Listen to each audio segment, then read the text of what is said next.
Tu veux lancer une offre de service ou un produit sur Internet.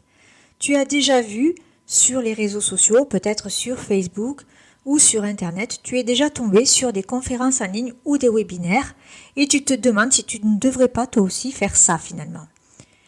Le problème, c'est que tu ne sais pas comment faire. Alors, dans ce podcast, nous allons voir pourquoi il est intéressant de faire un webinaire et comment on le prépare pour que tes prospects puissent te découvrir.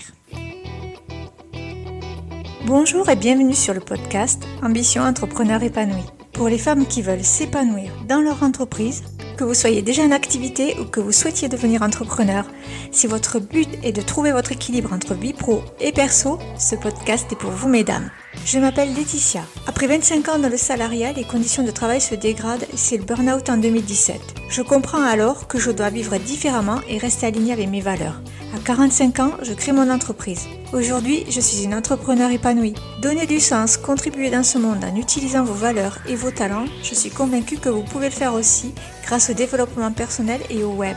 Ma mission avec ce podcast, vous aider à vivre d'une entreprise qui vous épanouira. Et c'est parti pour un tout nouvel épisode d'Ambition Entrepreneur Épanouie.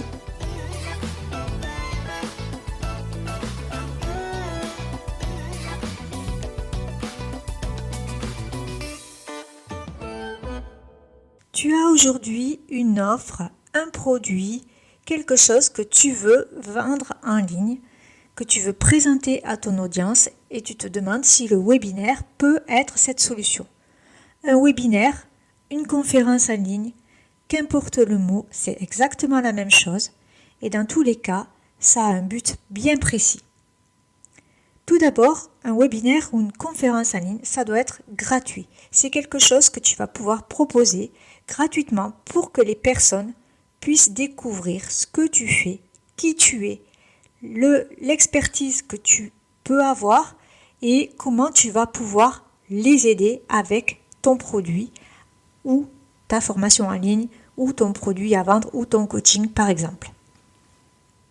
Un webinaire, ça a aussi une autre fonctionnalité qui est moins visible à l'œil nu par rapport quand tu es du côté du prospect, mais la fonctionnalité pour toi en tant qu'entrepreneur, c'est donc de te faire connaître, ça tu as bien compris, éventuellement d'arriver à vendre tes produits, tes services, mais aussi avant ça, ça va te permettre de capturer les adresses mail et d'augmenter ton portefeuille d'adresses mail, c'est-à-dire ton portefeuille de prospects.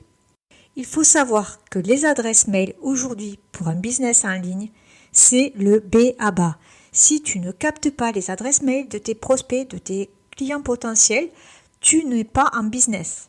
Je connaissais un marketeur qui disait si tu ne prends pas les adresses mail, tu fais mumus sur Internet, c'est tout ce que tu fais. Donc il faut que le webinaire te permette de t'exprimer, de montrer qui tu es, de positionner ton expertise et de capturer les adresses mail dans le but de garder sous le coude des personnes qui sont intéressées par ce que tu proposes et de pouvoir plus tard peut-être les avoir comme clients. Et si en plus lors du webinaire tu arrives à conclure quelques ventes, c'est le troisième effet qui se coule. J'aime bien dire cette expression, c'est le troisième effet qui se coule de ton webinaire.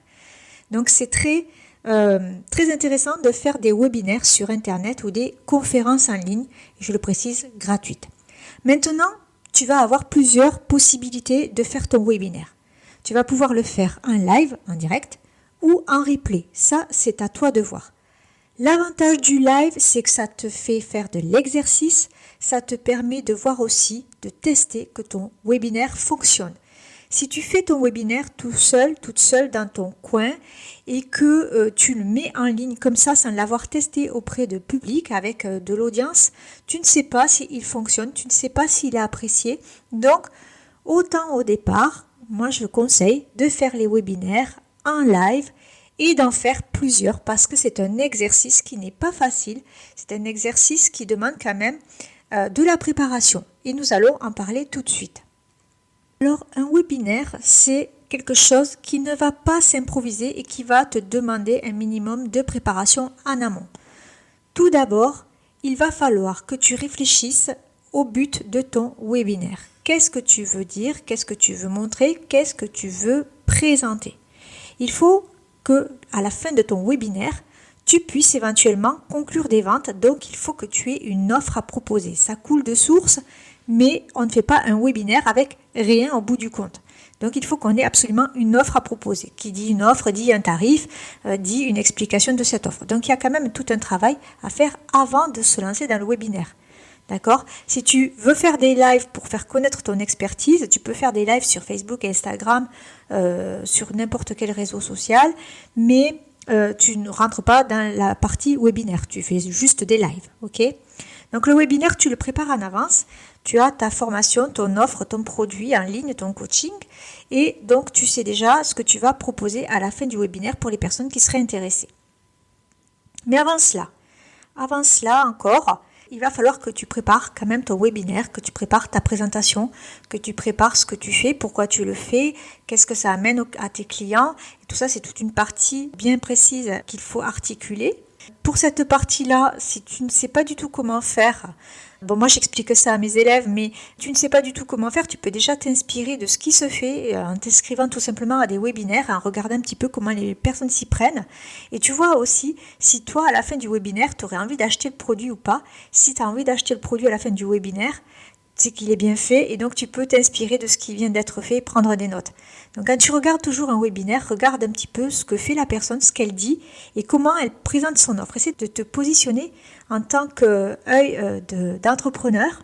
Et essaie d'avoir un œil entrepreneur et de regarder un petit peu, plutôt d'écouter ou de regarder aussi ce qui se dit et comment elle articule son webinaire. Dans tous les cas, je te l'ai déjà dit, quand tu fais un business sur Internet, il faut que tu captes l'adresse mail.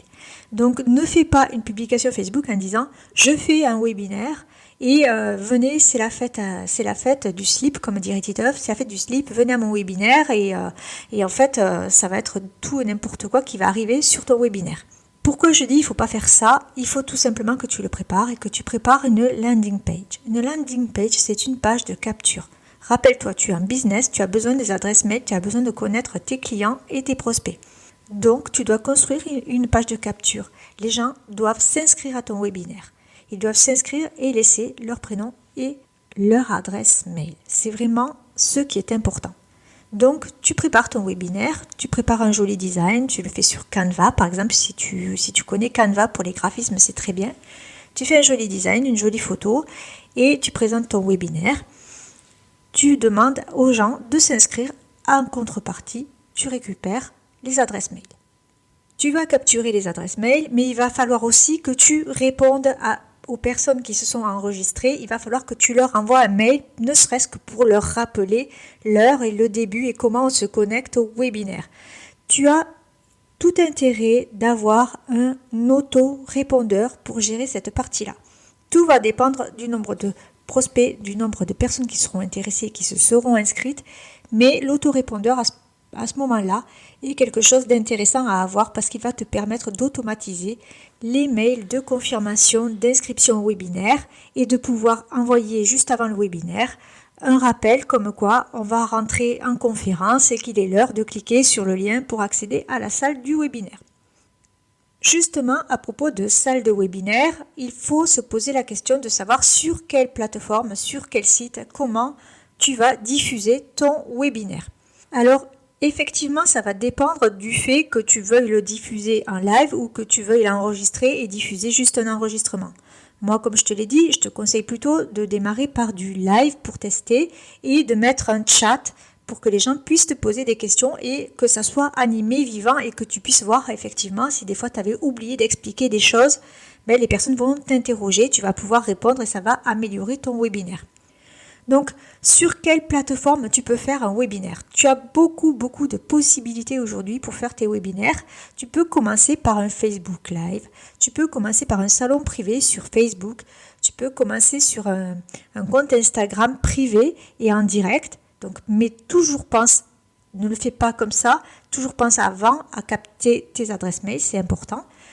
Tu peux le faire sur Zoom, tu peux le faire sur YouTube en vidéo qui est non répertoriée, c'est-à-dire non visible par tout le monde, puisque toi tu veux quand même que les gens s'inscrivent pour avoir accès à ce que tu vas leur donner, parce que dans le webinaire tu vas quand même leur apporter des informations, de la valeur, tu vas leur donner des choses dans ce webinaire, c'est pas gratuit, enfin si c'est gratuit, mais c'est contre adresse mail, voilà.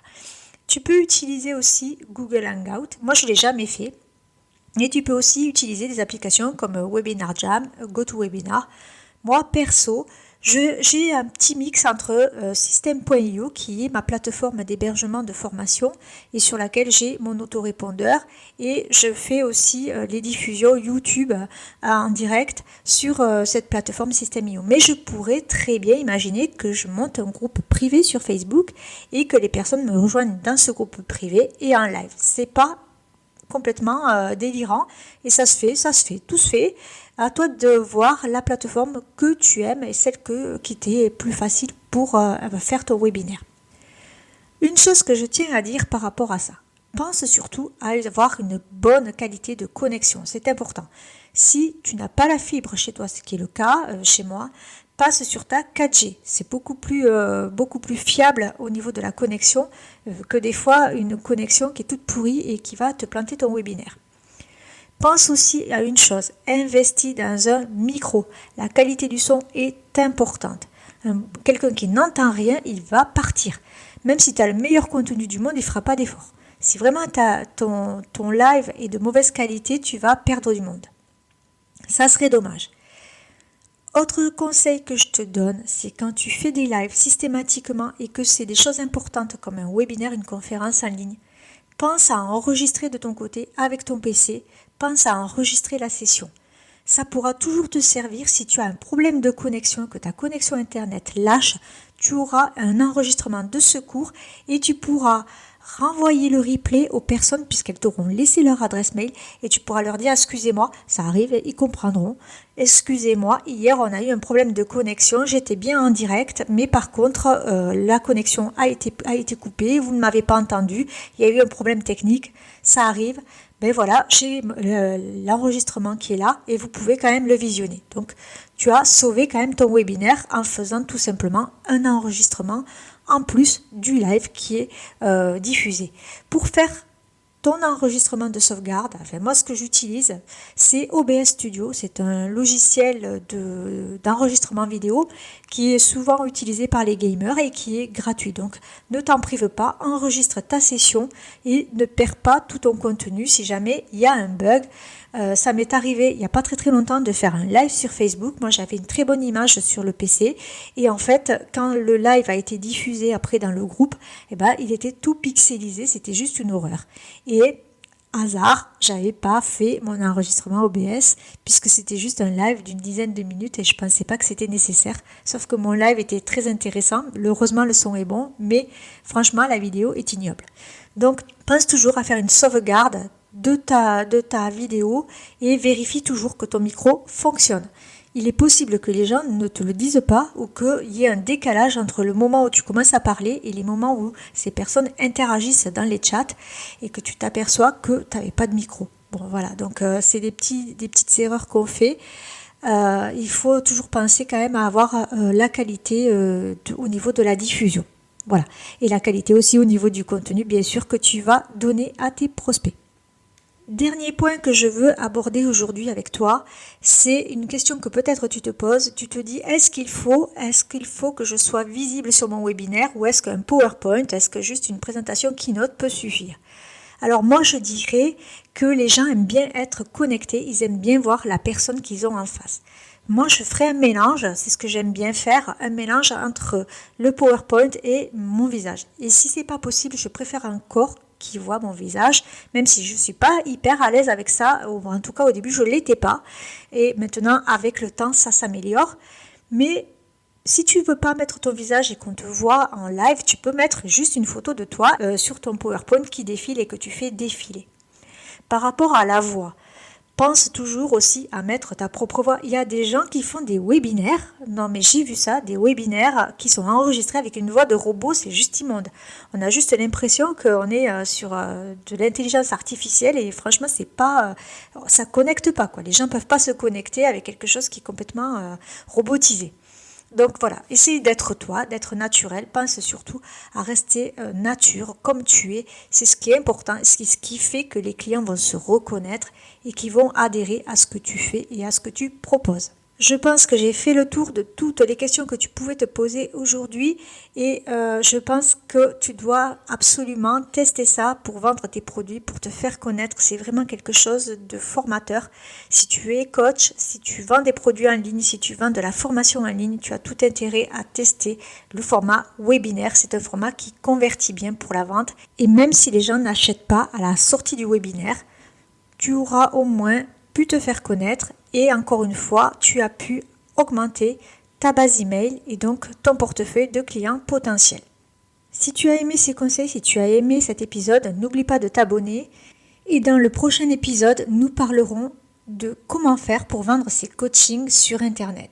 Je te dis à très vite pour le tout nouvel épisode d'Ambition Entrepreneur Épanouie.